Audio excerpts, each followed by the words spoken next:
Hi, welcome to Coach Barnabas, episode 105. I'm Corey, and I don't know if you can hear it, if the mic is picking it up or not, but it is raining outside, so I am inside my car. I had a bad week. I had a rough week, not because anything bad happened, but honestly, because God confronted me on something that has been going on in my life for years, and you'll think the worst. It's not the worst thing in the world.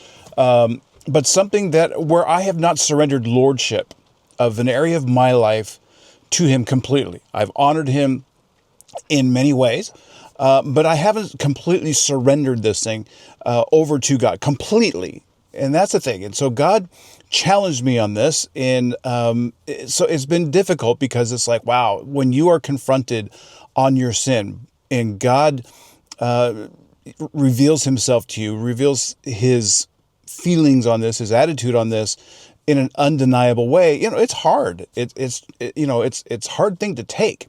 And so this has been something of a hard week for me, but at the same time, it's also been a liberating time because it's like, okay, God, yeah, you're right. I have held this thing. I've held on to a little bit of this too much in my own life, and I've not surrendered it to you. And if God isn't, Lord of all, then he's not Lord at all.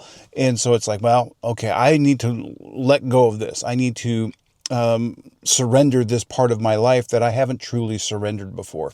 And it got me thinking about my younger years in my hometown. There was an antique store known as Dead People Stuff. And I thought, I always thought that was such a clever name because that's really what it was. It's antiques. And it was stuff people had owned and they've moved on and their stuff remains, and it ends up in antique stores, estate sales and all kinds of stuff. And people like to go around and snag these things up. I've done that. It's kind of fun. So God has called us when we are Christians, when we dedicate our lives to him, whether it's through baptism or just surrendering our lives to him and saying, God, I want you to be Lord, there is a debt to self. It is no longer I who live. I have been crucified with Christ. It is no longer I who live, but Christ that lives in me. And if that's truly the case, then the former selves, the former things are dead. They're buried. They're in the past. And I think of Lazarus when Jesus called him forth, called him to come out of the tomb after being dead for 4 days.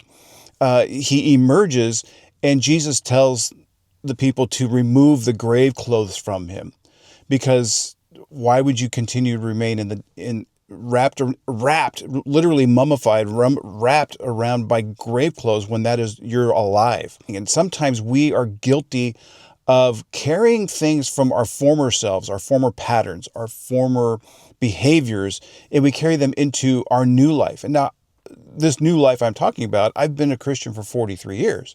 So it's not new, but sometimes God will identify something that you just haven't let go of. You haven't truly surrendered that particular thing in your life. And it can be fill in the blank. You don't need me to do it. Fill in the blank. Is there something that you truly haven't given up? Maybe you've made excuses. Maybe you've just said, oh, it's not such a bad thing, or it is kind of a bad thing, but I can't let it go. I don't have the strength to do it. But wherever you stand in that situation is God has called us to surrender those things, to let him lead us and guide us, and to help us grow in discipline. That's discipline a disciple. You'll notice same root word. To be a disciple is you must be disciplined. And that is what God has called us to do. That's who he's called us to be disciplined and to be a disciple and truly follow him. And so that's an area where I'm being challenged this week and every week from this point forward to say, God, I want to do better in this area. I want to surrender lordship to you. And, it comes down, I've talked about this before, sin is basically categorized into one of three categories: the lust of the eyes, lust of the flesh, and the pride of life. And when you think of the word lust, we think of, sexual things, and that is very true, but it could also be coveting something. I really want something materially, and maybe it's not the wisest thing in the world, or maybe it's not the right time. It's just something you absolutely do not need, but we stare at it, we long for it, and we just have to have it. And so we go out and do it, or buy it, or whatever the case is. And, really it was not necessary and just unfulfilling, because then now you've got this thing and You're still going to want other things. You're still going to, this sort of progress or process. It continues, and you're never going to be satisfied with that. And so, the lust of the eyes can lead to the lust of the flesh, and it can lead to the pride of life. It's kind of a progression.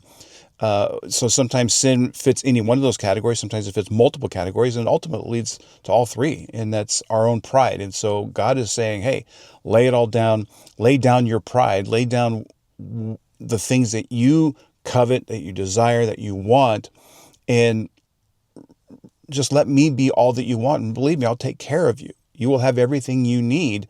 And sometimes what we need isn't always what we want. And sometimes what we want isn't what we need. So that's kind of where I am. And I wanted to share that with you, is that we need to leave the dead people stuff alone. And I'm not talking about antique shopping. It's a metaphor. Okay. Stick with me. But that thing is like the things, are we still wrapped up in our grave clothes to some extent? The stuff that should have been left behind, are we still dragging it around with us? And that's where we need to let the dead stuff be dead and move on into a new creation. We're a new creation, and to walk in newness of life, in life more abundantly. And that's what he promises us. And he's faithful to deliver that. And that's my challenge to myself, much less, I even thought about maybe I shouldn't even do a podcast episode this week, because, I have my own stuff to work out. And I thought if I wait for myself to have it all together, there wouldn't have been one episode, much less 105. So I come to you as somebody who is flawed and has things to work out. Even after this many years, sometimes God is still, he's still tapping on your shoulder, and with love, with gentleness, but also with firmness, and saying, here's an area where you've not let me in.